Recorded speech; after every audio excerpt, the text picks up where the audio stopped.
matter is between yourself and Dr. Slammer. You are aware, of course, that the alternative to an apology is a duel. A duel? A duel. A duel? May I have a word with my friend? Mr. Pickwick, this is a nightmare. I did wear my blue coat last night. It was lying on the floor this morning. I must have taken too much wine, changed my coat, gone somewhere and insulted someone. And this is the terrible consequence. My dear sir. Shall I write the apology? Can you, as a man of honor? You feel I should accept the challenge? As a gentleman, you have no choice. Absolutely none? Absolutely none. Well, you know best. I hope. Sir, my friend accepts the challenge. Shall we say sunset this evening, sir? Shall we, Mr. Winkle? We shall, sir. If you will come to Fort Pitt, I will meet you there and take you to a secluded place where the affair can be conducted without fear of interruption. Good morning, sir. Good morning.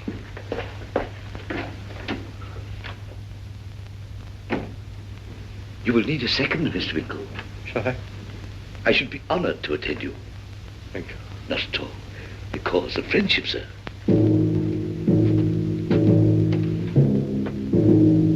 Will he be a good shot, this doctor? And most of these military men are. But so are you not? Sometimes. You've always given me to understand that you are a very Nimrod with firearms. Mr. Pickwick, if I fall, you will find in a packet which I shall place in your hands a letter for my father. I shall deliver it in person. Mr. Pickwick, if this should come to the ears of the authorities, you might be transported for life as an accessory to the fact. In the cause of friendship, I would brave all dangers. Mr. Pickwick, I must not be prevented from fighting this duel. You must not give information to the local authorities. Do not obtain the assistance of several peace officers to take either me or Dr. Slammer into custody. I say do not. Not for the world.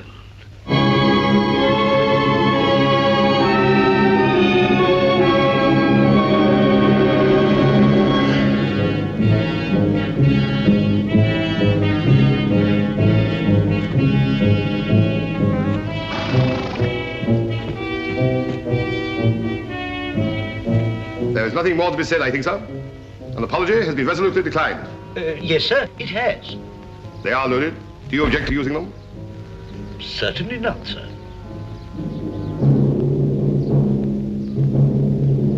We may place our men then, I think. Yes, I think we may.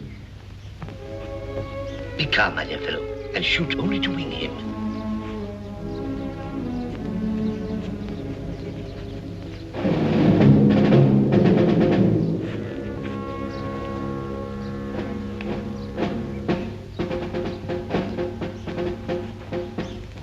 In 15 seconds precisely, upon the command, 20 paces, turn and fire.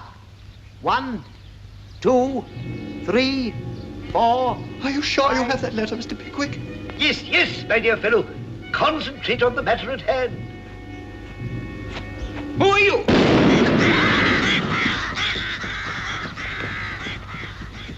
What's all this? That's not the man. Not the man. Not the man? Not the man? Certainly not. Extraordinary. Most extraordinary. I'm not the man, I know it. Then why didn't you say so, sir? Yes, sir. Why didn't you say so? Because you ascribed intoxication and ungentlemanly behavior to a person wearing a coat which I not only have the honor to own, but to have invented, the proposed uniform of the Pickwick Club of London. The honor of that uniform I felt bound to maintain, and I therefore, without inquiry, accepted the challenge which you offered me. Oh, Mr. Winkle. Bravo. My dear sir, I honor your gallantry. I beg you won't mention it, sir. I shall feel proud of your acquaintance, sir. It will afford me the greatest of pleasure to know you, sir. I think we may adjourn. Certainly. Certainly, sir. Certainly. Certainly. Can't understand. Usually, I'm lucky at cards. Lost ancestral seat. Fortune, horses, one fell swoop. My friends, We've my met dear some sir. worthy gentlemen who are interested in the pursuits of our club. Very pleasant fellows, and here they are. Allow me to introduce you. Dr. Slammer. I have met this gentleman before. Sir, you were present at the ball last night. I seem to recall something to that effect. That person was your companion. I believe it's possible. I ask you once again in the presence of these gentlemen, whether you choose to give me your card and receive the treatment of a gentleman, or whether you impose on me the necessity of kicking you on the spot. One moment, Dr. Slammer. Haven't I seen you acting in the local theatre, sir? But certainly. He is a strolling actor. You cannot proceed in the affair, Slammer. Impossible. Quite, sir. Allow me to suggest, sir, that the best way of avoiding a recurrence of this situation in the future is to be more select in your choice of companions. Good day, sir. What? And allow me to say, sir, that had I been Dr. Slammer, or had I been the lieutenant, I should have pulled your nose, sir, and the nose of every man present. I would, sir. Every man. My name is Payne, sir. Dr. Payne of the 43rd. Good day, sir. Do I understand that you were the wearer of my coat last night, Mr. Jingle? I was, sir. Grateful thanks. Uncommon snug fit. May I ask the nature of the means by which you acquired Mr. Winkle's coat, sir? Well, I took the liberty of lending it to him, sir. Indeed, sir. Without Mr. Winkle's knowledge, sir? Mr. Winkle was asleep, sir, and so were you. It was the act of a blackguard, sir. Mr. Winkle.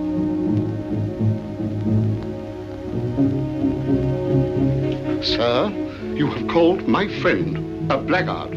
So he is. So are you. My attachment to your person, sir, is great, very great. But upon that person, I must now take summary vengeance. Come on, sir. Mr. Winkle. You dare stand there and admit to me that you were about to descend to fisticuffs? Such is my intention, sir. And why not, pray? Why not, sir? Because you are too old. Too old. And if any further reason were required, you are too fat. Sir, this is an insult. Sir, it was intended as one. Sir, you have called me old I have. and fat. I reiterate the charge. Sir, you're a fellow. Sir, you're not. Restrain them, Snodgrass. Mr. Let me go. Mr. Pickwick, you must not imperil your distinguished life. Mr. Pickwick, with the eyes of the world upon you, and Mr. Tupman, who in common with us all derives a luster from your undying name. For shame, gentlemen. For shame. Mr. Snodgrass speaks for us all, gentlemen. swallow this, a brandy and water. A jolly old gentleman, lots of pluck, capital stuff. Thank you, sir. I'm ashamed at having been betrayed into such a warmth of feeling. Understandable. Very. Take my leave, au revoir and all. A pressing engagement. Not goodbye, but au revoir. Au revoir.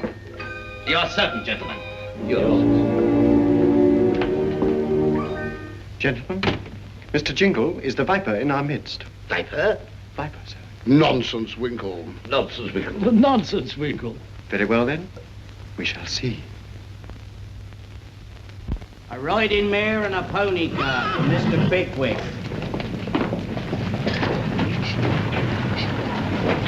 Is this the only way we can get to Dingley Dell? Nobody ever got there any other way, to my knowledge, there. Bless my soul, who's going to drive? I hadn't thought of that. Why, you, of course.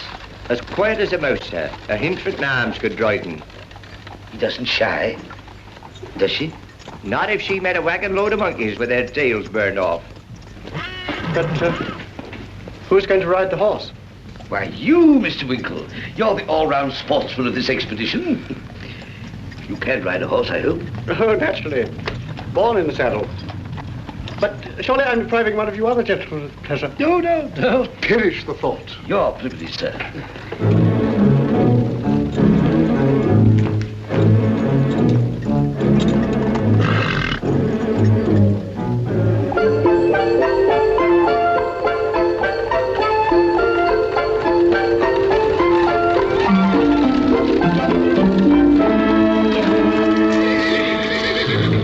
That's the 20th time she's done understand that. What can she mean by it? I think she was trying to shine.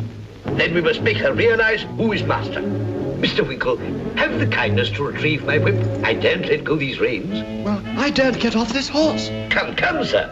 If you got onto him once, you can get onto him again. All right. There, what did I tell you? A quiet, firm hand, and they know who's master. Well, now, what am I to do? He won't let me get on again. Show the beast that you will tolerate no nonsense, as I am doing. Hold still. Tally-ho.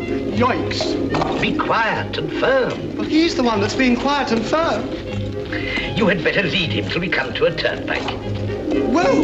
He won't come. Then I must come to your assistance. He doesn't even understand English.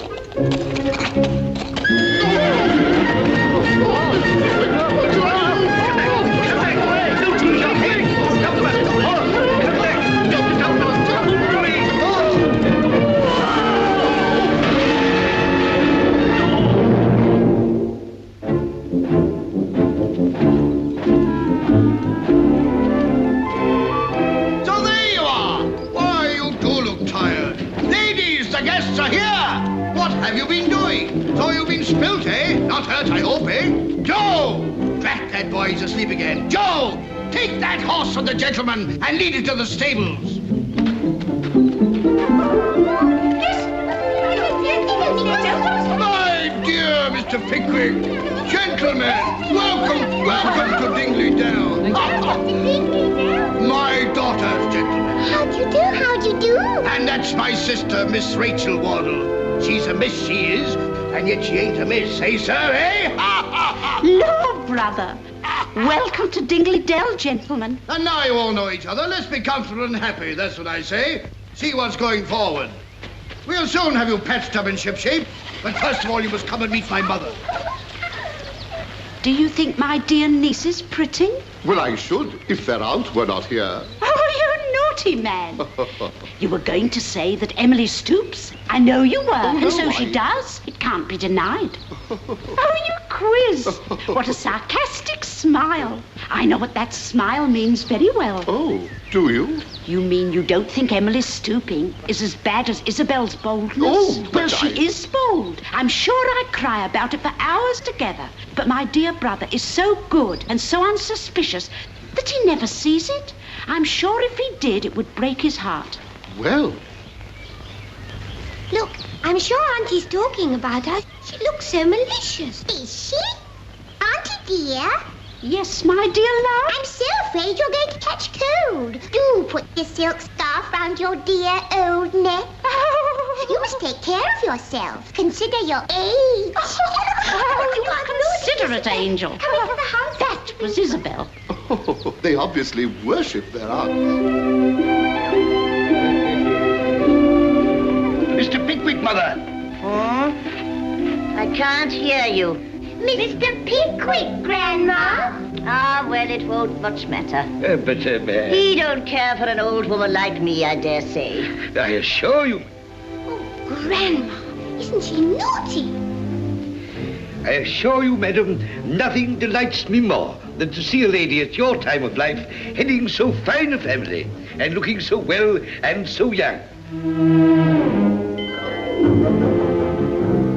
All very fine, I dare say, but I can't hear a word.